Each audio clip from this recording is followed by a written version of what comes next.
नमस्कार, सुबह 10 बजे के समाचारों में आपका स्वागत है। मैं हूं पूजा पांडे। समाचारों में सबसे पहले नजर डालते हैं हेडलाइंस पर।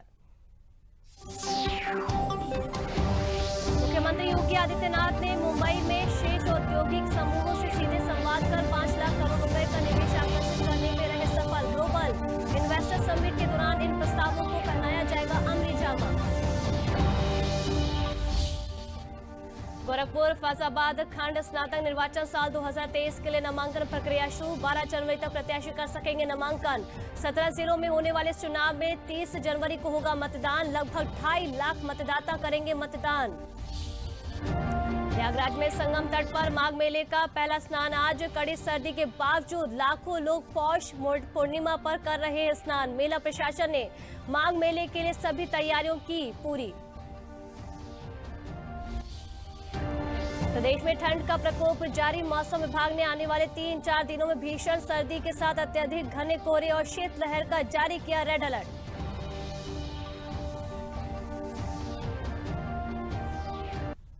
और अब खबरें विस्तार से। मुख्यमंत्री योगी आदित्यनाथ ने प्रदेश में निवेश को लेकर मुंबई में शीर्ष औद्योगिक समूहों से सीधे संवाद में 5 लाख करोड़ का निवेश आकर्षित करने में सफल रहे।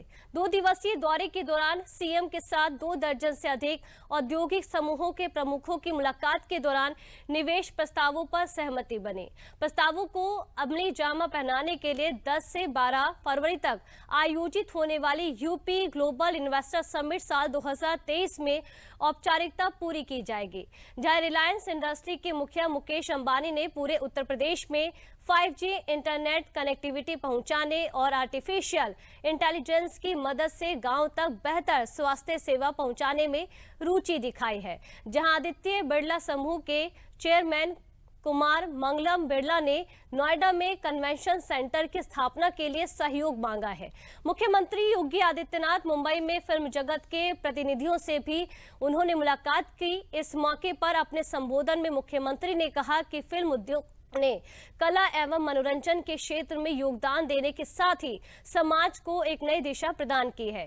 कला एक ईश्वरीय वरदान है। सकारात्मक भाव से देखने पर फिल्मों का राष्ट्रीय एकता एवं सामाजिक एकीकरण के लिए बहुत बड़ा योगदान दिखाई देता है।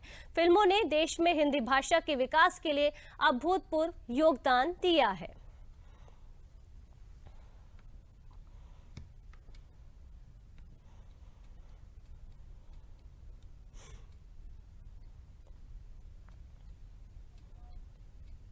गोरखपुर फैजाबाद खंड स्नातक निर्वाचन साल 2023 के लिए नामांकन की प्रक्रिया गोरखपुर आयुक्त न्यायालय कक्ष में 5 जनवरी से शुरू हो गई और जो 12 जनवरी तक चलेगी, जहां नामांकन की प्रक्रिया प्रतिदिन सुबह 11 से लेकर दोपहर 3 बजे तक चलेगी।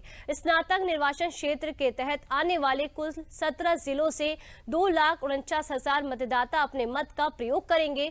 13 जनवरी को नामांकन पत्रों की जांच की जाएगी। 16 जनवरी को नाम वापसी और 30 जनवरी को मतदान होगा। मतगणना 2 फरवरी को गोरखपुर में होगी। सभी 17 जिलों में 321 बूथ बनाए गए हैं। गोरखपुर के अपर जिलाधिकारी वित्त एवं राजस्व राजेश सिंह ने बताया है कि प्रशासन द्वारा नामांकन के लिए सुरक्षा व्यवस्था के व्यापक इंतजाम किए गए हैं।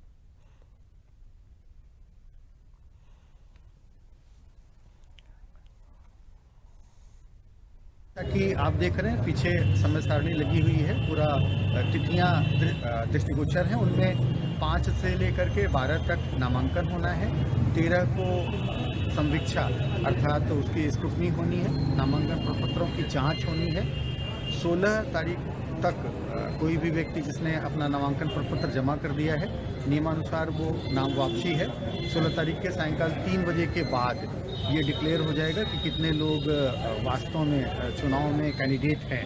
ये इसका मतदान 30 जनवरी को प्रातःकाल 8 बजे से 4 बजे तक। ये जो गोरखपुर फैजाबाद स्नातक निर्वाचन क्षेत्र है, इसमें कुल 17 जनपद हैं और कुल 321 मतदेय स्थल हैं। पोलिंग सेंटर जिसको कहते हैं, पोलिंग बूथ कहते हैं। 321 पोलिंग बूथ हैं और लगभग 2,49,000 मतदाता हैं। यहां रुकते एक छोटे से ब्रेक के लिए। It's another 6. रिचार्ज जल्दी रिचार्ज करा। ये क्या किया? मैच तो गया। पेमेंट कैसे करेंगे? टोकनाइज कार्ड से। टोकन? हाँ, ऑनलाइन पेमेंट के लिए आरबीआई लाए हैं टोकनाइजेशन। एक बार कार्ड डिटेल्स, ओटीपी, सीवीवी डालकर टोकन जनरेट कीजिए। कार्ड भी सुरक्षित और बार बार डिटेल्स भरने की नो झंझट। वही सुविधा अधिक सुरक्षित। ऑलराउंडर। हो कि मैं आरबीआई कहता है कि जानकार बनिए, सतर्क रहिए। ब्रेक के बाद एक बार फिर आप सभी का स्वागत है। देश के सबसे बड़े माघ मेले की शुरुआत प्रयागराज में आज से हो गई है। माघ मेले का पहला स्नान पौष पूर्णिमा आज है। कड़ाके की सर्दी पर आस्था भारी है। लोग गंगा, यमुना और अदृश्य सरस्वती में डुबकी लगाकर पुण्य लाभ अर्जित कर रहे हैं। इस बीच प्रशासन ने माह भर चलने वाले इस मेले के लिए पर्याप्त इंतजाम पूर्ण कर लिए हैं। कल्पवास और स्नान के लिए विशेष प्रबंध किए गए हैं। मोक्ष की कामना के लिए कल्पवास किया जाता है। मान्यता है कि कल्पवास से आध्यात्मिक शक्ति प्राप्त होती है।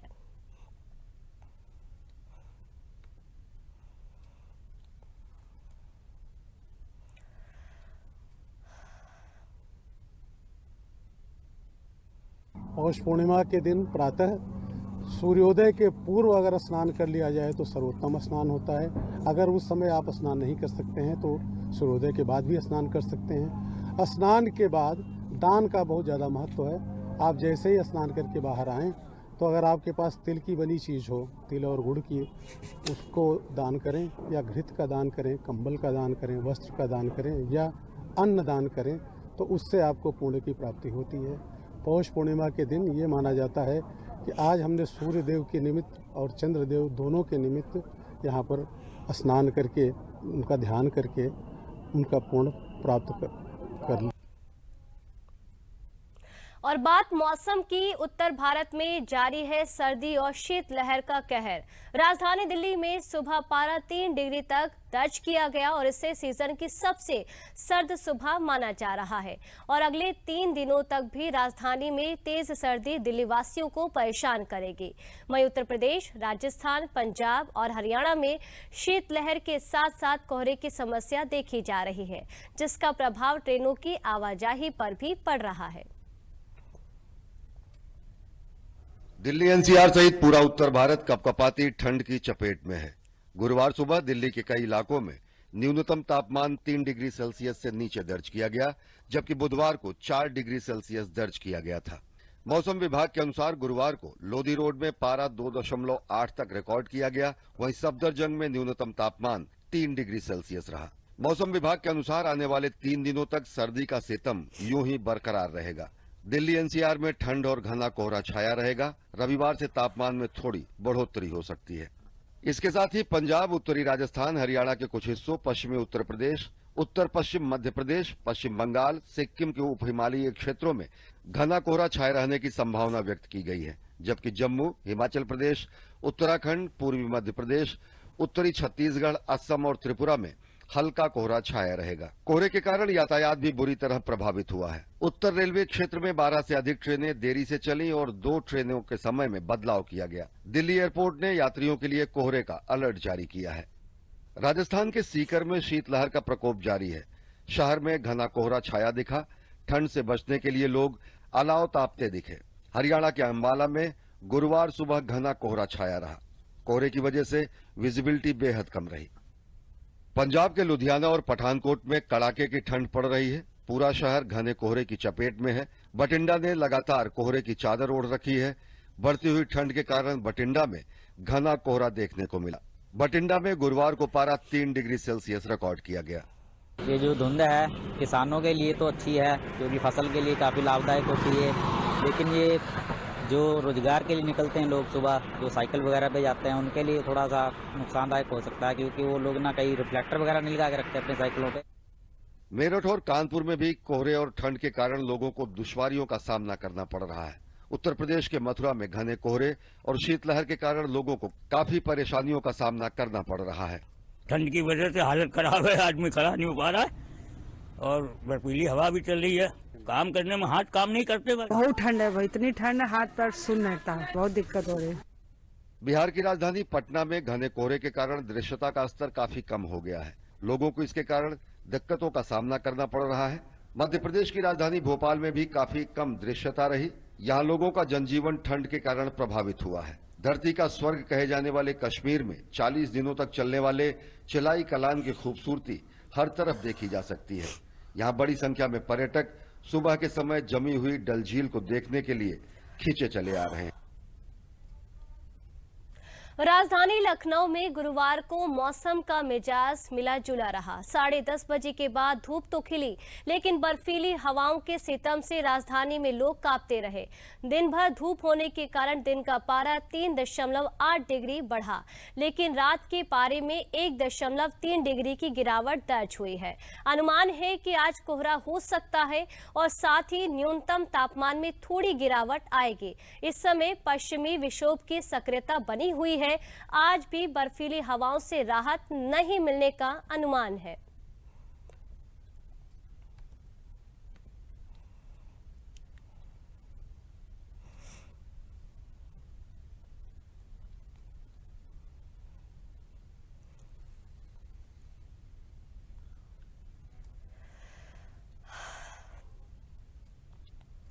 राज्यसभा सांसद भारत सरकार में सहकारिता एवं उत्तर पूर्वी क्षेत्र के केंद्रीय राज्य मंत्री BL वर्मा ने पूर्व राज्यपाल और मुख्यमंत्री बाबूजी कल्याण सिंह की स्मृति में बदायूं में मूर्ति का लोकार्पण कर एक विशाल जनसभा को संबोधित किया। उन्होंने कहा कि बाबूजी नेता नहीं बल्कि जननायक थे और समाज के लिए जो योगदान दिया उसे कभी भुलाया नहीं जा सकता है।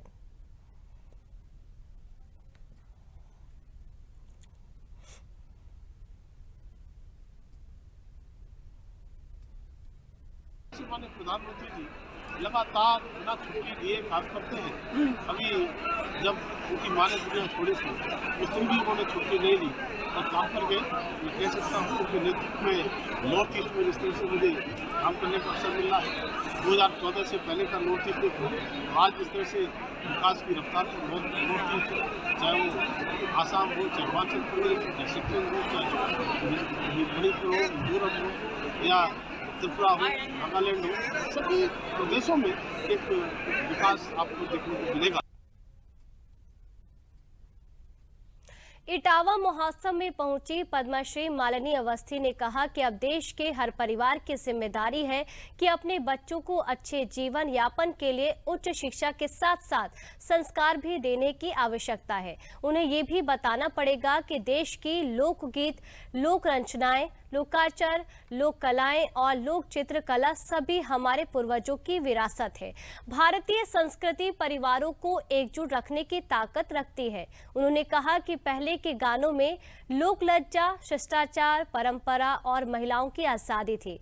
पद्मश्री मालिनी अवस्थी ने कहा कि नुमाइश और मेला भारतीय संस्कृति को जीवित रखने के एक बहुत बड़े साधन और माध्यम है। इन्हें विलुप्त होने से रोकने का प्रयास करना चाहिए। इटावा महोत्सव में फोक म्यूजिक नाइट आयोजित की गई थी, जिसमें पद्मश्री मालिनी अवस्थी द्वारा भारतीय लोक संस्कृति के गीत एवं नृत्य की शानदार प्रस्तुति दी गई।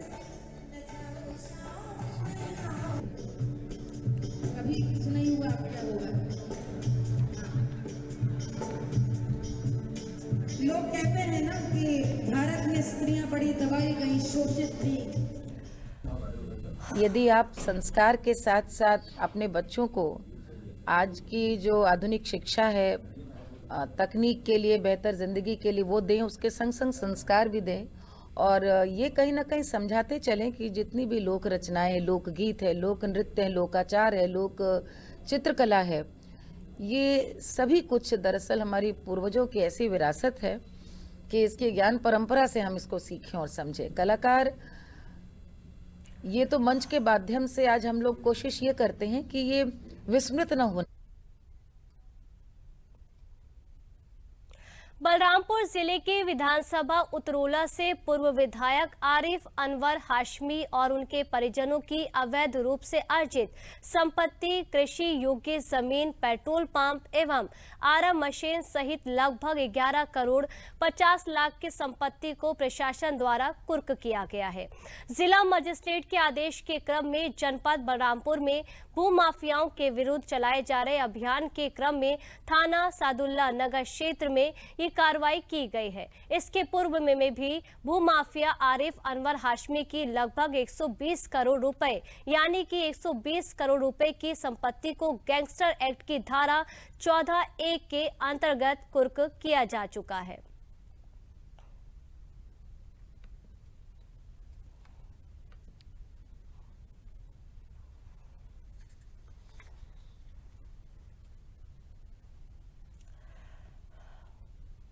जिला मजिस्ट्रेट बलरामपुर के मुकदमा अपराध संख्या 156/20 धारा 3(1) यूपी गैंगस्टर एक्ट की धारा 14(1) के अंतर्गत हुए आदेश के क्रम में कुल 7 संपत्तियां नियमानुसार जब्त की गई हैं, जिनमें ग्राम सादुल्ला नगर, ग्राम कम्मरपुर, ग्राम जुनेदपुर एवं ग्राम मनुआगढ़ में स्थित संक्रमणीय कृषि भूमि, ग्राम सादुल्ला नगर में संचालित आरा मशीन एवं ग्राम जुनेदपुर में संचालित पेट्रोल पंप शामिल हैं।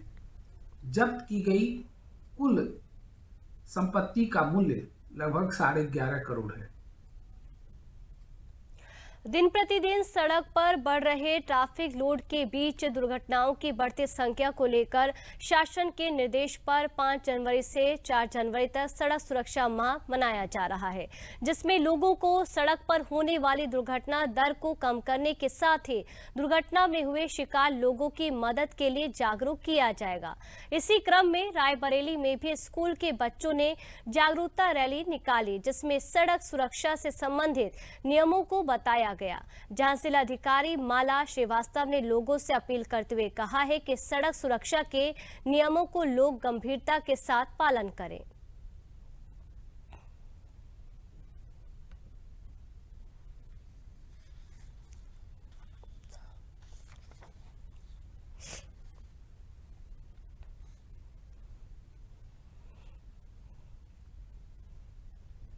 कि सभी लोग ट्रैफिक रूल्स का एक बार पुनः प्रचार प्रसार व्यापक रूप से करें, अपने स्तर से अनुसरण 100% करें और अपने परिवार में आस पड़ोस में जितने भी लोगों को आप लोग जानते हैं उनसे ये ज़रूर आग्रह करें कि सभी लोग ट्रैफिक रूल्स का पूरा पालन करें। फ़ोन पर बात करते हुए गाड़ी ना चलाएं, हेलमेट पहने अगर 2 व्हीलर चला रहे हैं, 4 व्हीलर चला रहे हैं, सीट बेल्ट लगाएं। इन छोटी छोटी बातों का ध्यान रखें। रॉन्ग लेन की ड्राइविंग या रॉन्ग साइड से ओवरटेक करना, ओवर स्पीडिंग, इन सब कारणों से बहुत सारे परिवार उजड़ जाते हैं और हम लोगों को ये संख्या बिल्कुल न्यूनतम पर लानी बहुत ही आवश्यक है, ताकि इन घटनाओं की वजह से और इन अनदेखी या लापरवाही की वजह से किसी को अपनी जान न गंवानी। बाराबंकी कभी अफीम का गढ़ माना जाता था, लेकिन अब शिमला मिर्च टमाटर के साथ 56 कद्दू की बेल्ट के रूप में भी जाना जाने लगा है। यहां पर परंपरागत खेती छोड़कर किसान सब्जियों की खेती भी बड़े पैमाने पर कर रहे हैं। प्रदेश में सबसे ज्यादा पॉली हाउस वाले इस जिले में कई किसान आधुनिक तरीके से खेती कर अच्छा मुनाफा कमा रहे हैं। ऐसे ही बाराबंकी जिले के युवा किसान प्रमोद वर्मा ने सब्जियों की खेती के माध्यम से अपनी तकदीर बदल दी है। प्रमोद वर्मा 6 एकड़ में मौसमी सब्जी जैसे टमाटर, शिमला मिर्च, गोभी, ब्रोकली, 56 कद्दू, खीरा आदि की खेती कर सालाना 15 से 20 लाख की आय करते हैं। इनकी सफलता को देख पूरा गांव आज सब्जियों की खेती कर अच्छा मुनाफा कमा रहे हैं।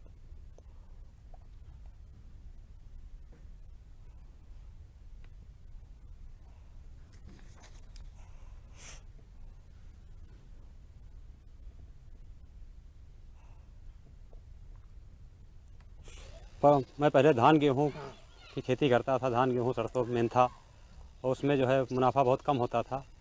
फिर पढ़ाई छोड़ने के बाद मैंने जो है सब्जियों पर ध्यान दिया, फिर सब्जियों की खेती करने लगे। पहले लौकी, तुरई, खीरा ये सब चीज़ें करते थे। फिर धीरे धीरे करके मैं शिमला मिर्च, टमाटर, 56 कद्दू, अचारी मिर्च, भरुआ मिर्च, गेंदा और इसी प्रकार की कई प्रकार की सब्जियां करने लगे, तो इससे मुनाफा अच्छा होता है।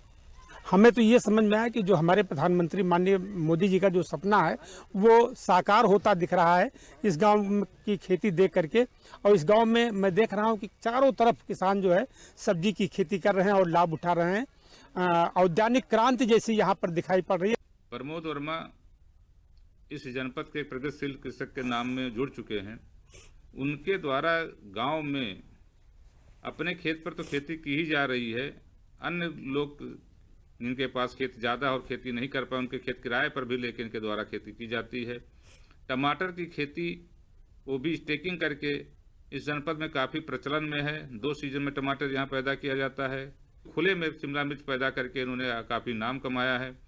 उसके अलावा मचान वृक्ष से इन्होंने तरवई, ब्रोकली की भी खेती इन्होंने की है और 56 कद्दू भी इस वर्ष इन्होंने काफ़ी लगाया है। तो एक प्रेरणा स्रोत बन के ये आम जन किसानों के लिए उभरे हैं और इनको राज्यपाल से भी पुरस्कार मिला है।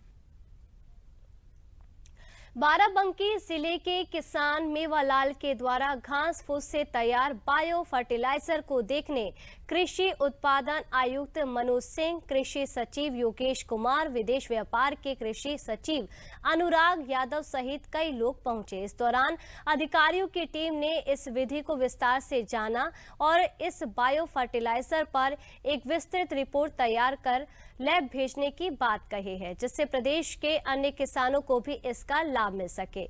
इसके अलावा पद्मश्री प्रगतिशील किसान राम सरन वर्मा की 56 इंच की नई तकनीक से की जा रही आलू की खेती को भी देखा गया।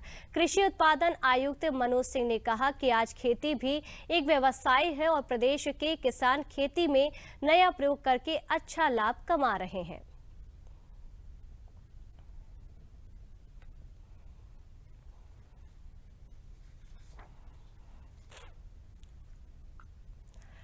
एक कल्चर इन्होंने डेवलप कर रखा है, उसको यूज करते हैं जी।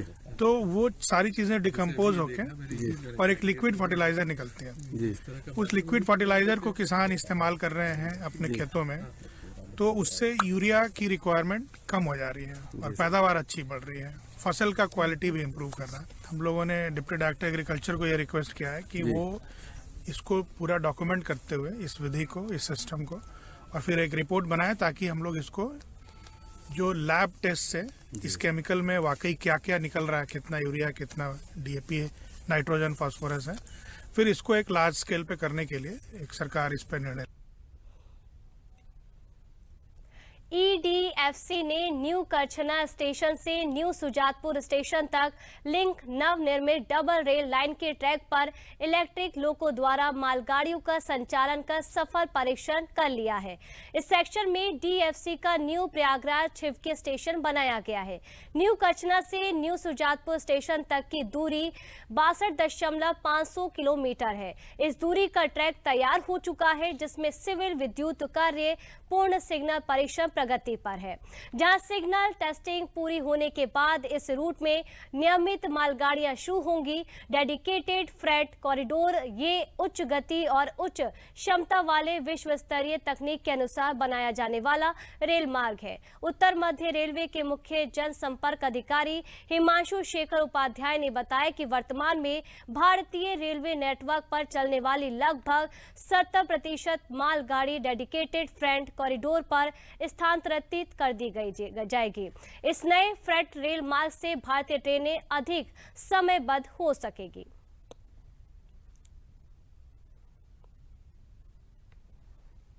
तो दादरी से भावपुर, कानपुर के पहले भावपुर तक परिचालन टीएफसी में शुरू हो गया है। इसके अतिरिक्त कानपुर से आगे प्रयागराज की तरफ चलें तो रूमा स्टेशन से अब इलाहाबाद बाईपास के करछना होते हुए चुनार तक संचालन शुरू हो गया है। शीघ्र ही मुझे उम्मीद है कि फरवरी के आसपास पर कानपुर बाईपास भी शुरू हो जाएगा। तो दादरी से लेके और पूरा चुनार तक डीएफसी चालू हो जाएगा करीब 600 किलोमीटर के आसपास के एरिया में। यहाँ जो सवारी गाड़ियाँ आती थी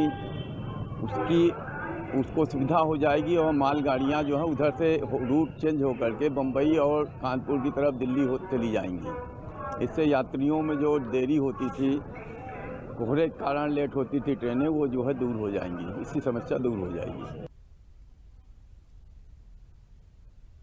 कानपुर देहात में यातायात नियमों के संबंध में लोगों को जागरूक करने हेतु 5 जनवरी से 4 फरवरी साल 2023 तक चलाए जा रहे अभियान सड़क सुरक्षा माह को सफल बनाने के उद्देश्य से कलेक्ट्रेट परिसर में जिलाधिकारी नेहा जैन और पुलिस अधीक्षक सुनीति ने संयुक्त रूप से जागरूकता वाहन रैली को हरी झंडी दिखाकर रवाना किया।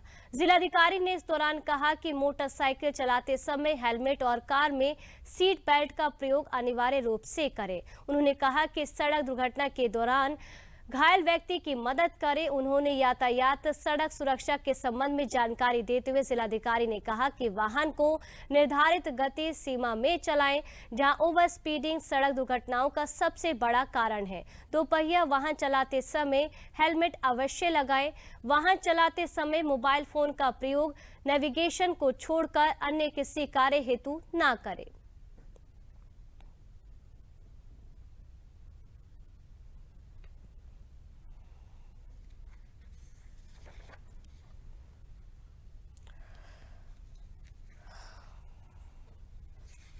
एक रैली का शुभारंभ करा है हरी झंडी दिखाकर मैंने और कप्तान साहब ने, और यहाँ पे जो बाइकर्स थे उन्होंने सभी ने हेलमेट लगाया था और ये संदेश दिया था कि जो भी सड़क सुरक्षा के जो भी नियम हैं उनको हमें पालन करना आवश्यक है, क्योंकि वी हैव टू फोकस कि रोड पे जितने भी एक्सीडेंट्स हो रहे हैं वो बहुत चिंताजनक है और इनकी जो भी नंबर्स है वो हमें कम करने के लिए जो भी हम लोग माध्यम अपना सकते हैं, इंजीनियरिंग का, एजुकेशन का, एनफोर्समेंट का, वो सभी अपनाने हैं। सड़क सुरक्षा माह के शुभारंभ पे हम सभी जनपद वासियों से यही अपील करेंगे कि जब भी वो सड़क पे उतरते हैं तो उनकी जो जान है वो उन्हीं के हाथों में है। तो इस क्रम में वो जो ट्रैफिक रूल्स है उनका पालन करें।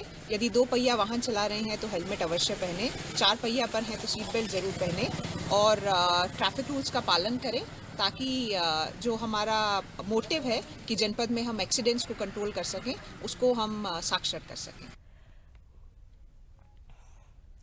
पहाड़ों पर हो रही भारी बर्फबारी और मैदानी इलाकों में चल रही शीतलहर के चलते जहां आम जनजीवन बुरी तरह प्रभावित हो रहा है, तो वहीं इससे कड़कड़ाती सर्दी से पशु पक्षियों का भी बुरा हाल है। ऐसे में इस कड़कड़ाती सर्दी और शीतलहर से बेसहारा आश्रयहीन गोवंशीय पशु को बचाया जा सके, इसको लेकर प्रदेश भर में जहां सरकार के द्वारा विशेष व्यवस्थाएं की गई हैं, तो वहीं जनपद मुरादाबाद में भी गोवंशीय पशुओं को शीतलहर से बचाने के लिए विशेष इंतजाम किए गए हैं। जनपद में नगर निगम के द्वारा संचालित कान्हा गौशाला में सैकड़ों आश्रयहीन गोवंशीय पशुओं को शीतलहर से बचाने के लिए पूरी गौशाला को बड़े पर्दों से कवर किया गया है। इतना ही नहीं, पशु के लिए झूल, पराली, अलाव, गर्म पानी, भूसी और हरे चारे की भी पूरी व्यवस्था की गई है और साथ ही गौशाला में कर्मचारियों को निर्देशित किया गया है कि पशुओं की साफ सफाई को लेकर गंभीर रहे। पशु की झूल, पराली गीली होने पर उसको तुरंत बदला जाए। वहीं नगर निगम के अपर नगर आयुक्त का कहना है कि आश्रयहीन बेसहारा पशु को सर्दी से बचाने के लिए सरकार के द्वारा संचालित कान्हा गौशाला की बेहतरीन व्यवस्था है। हमारे यहाँ 300 से अधिक गोवंश गौशाला में संरक्षित है। और निरंतर दिन में भी अलाव जलाने की व्यवस्था हमने की है। उनको पानी पिलाने के लिए गर्म पानी की व्यवस्था हमने पृथक से की है, जिससे किसी प्रकार की कोई असुविधा वहाँ ना हो, गोवंश को कोई सर्दी के कोई प्रकोप की व्यवस्था ना हो। हमारे जो पशु चिकित्सा अधिकारी हैं वो निरंतर ऐसी दवाइयों का सेवन भी उनको कराते हैं जिससे उन गर्मी रहे और किसी प्रकार ठंड की कोई उनको प्रतिकूल प्रभाव उनके ऊपर ना पड़े। तो कर्मचारी निरंतर इस लिए कार्यरत हैं कि वो पुआल की व्यवस्था रखें, अलाव जलाते रहें और झूल से उनको जगते रहें। जो छोटे गोवंश हैं, जो छोटे बछिया और वो हैं, उनको निरंतर ढकने की व्यवस्था हम द्वारा की जा रही है। और अंत में एक नजर आज की हेडलाइंस पर। मुख्यमंत्री योगी आदित्यनाथ ने मुंबई में शीर्ष औद्योगिक समूहों से सीधे संवाद कर 5 लाख करोड़ रुपए का निवेश आकर्षित करने में रहे सफल। ग्लोबल इन्वेस्टर समिट के दौरान इन प्रस्तावों को पहनाया जाएगा अमली जामा। गोरखपुर, फैजाबाद, खंड स्नातक निर्वाचन साल 2023 के लिए नामांकन प्रक्रिया शुरू। 12 जनवरी तक प्रत्याशी कर सकेंगे नामांकन। 17 जिलों में होने वाले चुनाव में 30 जनवरी को होगा मतदान। लगभग 2.5 लाख मतदाता करेंगे मतदान। प्रयागराज में संगम तट पर माघ मेले का पहला स्नान आज। कड़ी सर्दी के बावजूद लाखों लोग पौष पूर्णिमा पर कर रहे हैं स्नान। मेला प्रशासन ने माघ मेले के लिए सभी तैयारियां की पूरी। प्रदेश में ठंड का प्रकोप जारी। मौसम विभाग ने आने वाले 3-4 दिनों में भीषण सर्दी के साथ अत्यधिक घने कोहरे और शीतलहर का जारी किया रेड अलर्ट।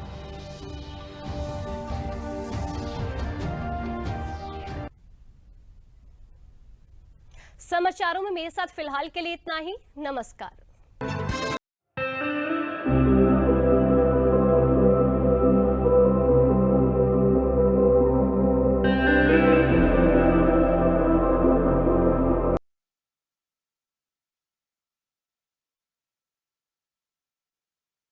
बुजुर्गों का शरीर शीघ्र ठंडा हो जाता है।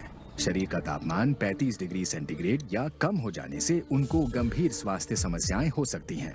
ठंड में बाहर रहने पर या बेहद ठंडे कमरे में रहने से हाइपोथर्मिया हो सकता है। शीतलहर के दौरान 1 से